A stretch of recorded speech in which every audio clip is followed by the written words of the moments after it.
Doctor Rajendra Prasad medical college और hospital Tanda में ragging का एक मामला सामने आया है। कॉलेज प्रशासन ने एंटी रैगिंग एक्ट के तहत 12 सीनियर ट्रेनी डॉक्टर्स के खिलाफ कार्रवाई की है, जबकि 2 जूनियर ट्रेनी डॉक्टर्स को चेतावनी दी गई है। 12 डॉक्टर्स को 50-50 हजार रुपए का जुर्माना लगाया गया है और 6 महीने के लिए इन्हें छात्रावास से मैडम, हमारे यहाँ पे रैगिंग के लिए ज़ीरो टॉलरेंस है और हमारे यहाँ इसको चेकिंग करने के लिए डिफरेंट मैकेनिज़म्स हैं। उसी मैकेनिज़्म के तहत एक एंटी रैगिंग स्क्वाड होता है और वो रूटीनली चेकिंग, बूस्टर्स की चेकिंग और डिफरेंट स्पॉट्स की चेकिंग करते हैं। संडे के दौरान जब वो टीम चेकिंग के लिए गई तो वो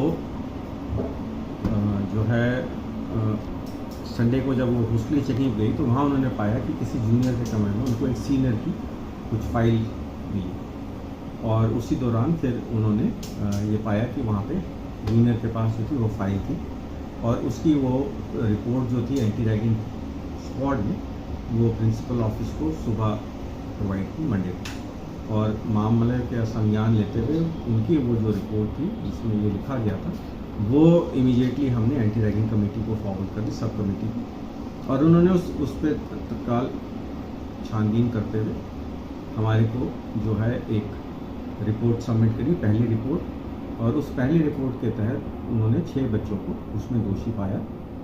हमने पेरेंट्स को इन्फॉर्म किया। पेरेंट्स जब ट्यूसडे को आए हैं तो उनके सामने जो भी एंटी रैगिंग कमेटी ने सज़ा उनके लिए निर्धारित की थी उस सज़ा के तहत उनको वो सज़ा दी गई। और वो फिर तफ्तीश जो कि चल रही थी वो ट्यूसडे को भी हुई और ट्यूसडे शाम को उनकी एक और रिपोर्ट हमारे को सबमिट हुई और उसमें उन्होंने 6 बच्चों को और को उसमें शामिल पाया उस एक्टिविटी के अंदर। और हमने फिर पेरेंट्स को इन्फॉर्म किया और पेरेंट्स नेक्स्ट डे जब वेडनेसडे को आए हैं तो वेडनेसडे को फिर हमने वो उनको भी 6 बच्चों के अगेंस्ट एक्शन लिया। तो ये 12 जो थे वो सीनियर बैच के बच्चे थे और चूँकि 2 जूनियर बैच के बच्चे भी जिनके पास ये कॉपीज़ मिली थी, चूँकि उन्होंने जो है इस बात का हमारे को सूचित नहीं किया, क्योंकि रैगिंग में यही नहीं है कि कोई और किसी को कुछ कहता है, जो अगर वो एक्सेप्ट करता है तो वो भी गुनहगार होता है। तो उस दौरान उन 2 छोटे बच्चे जो फर्स्ट ईयर के बच्चे हैं उनके अगेंस्ट भी कार्रवाई की गई। कुछ मीडिया में ऐसा आ रहा है कि जी ये हमें कोई कंप्लेंट हुई या इस तरह का विषय, इस तरह का कोई विषय नहीं है। हमारे पास कोई कंप्लेंट नहीं थी। ये हमारी जो हम लोग बहुत विजिलेंट हैं और उसी विजिलेंस के तहत जो है ये कार्रवाई जो हमें ज्ञात हुई उसके अगेंस्ट जो उचित कार्रवाई थी वो कार्रवाई की गई। जी, जिनके साथ रैगिंग हुई है उनके घर परिवार के लोग आपके पास पहुंचे या फिर वो लोग पहुंचे?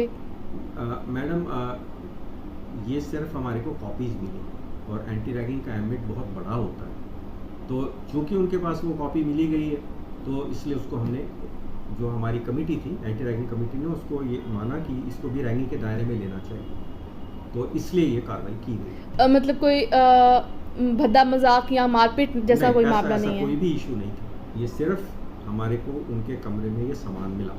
जी, तो अभी क्या सब कुछ क्या कार्रवाई चल रही है? वो डॉक्टर्स अभी आ रहे हैं मेडिकल कॉलेज में या नहीं? कार्रवाई के तहत जो है उनको जो सज़ा दी गई है उसमें 50,000 रुपये का जुर्माना, 6 महीने के लिए जो सीनियर स्टूडेंट्स हैं उनको हॉस्टल से निकाला गया और 3 महीने के लिए क्लासेस से सस्पेंड किया गया। जब वो कार्रवाई हो चुकी है तो फिर वो संस्थान में तो नहीं होंगे। मैडम, इस मामले पे डॉक्टर भानु क्या मैसेज देना चाहते हैं पूरे मेडिकल कॉलेज को?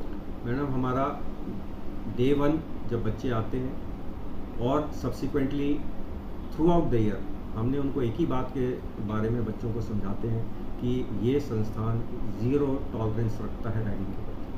और रैगिंग को सिर्फ बच्चे ये ना समझे कि एक रैगिंग फिजिकल फॉर्म है। कोई भी रैगिंग, अगर हमें लगता है कि कोई भी विषय इस एम्बिट में आता है तो हम उसको कतई टॉलरेट नहीं करते। ये संस्थान ज़ीरो रैगिंग टॉलरेंस मेंटेन करता है और आगे भी मेंटेन करेगा।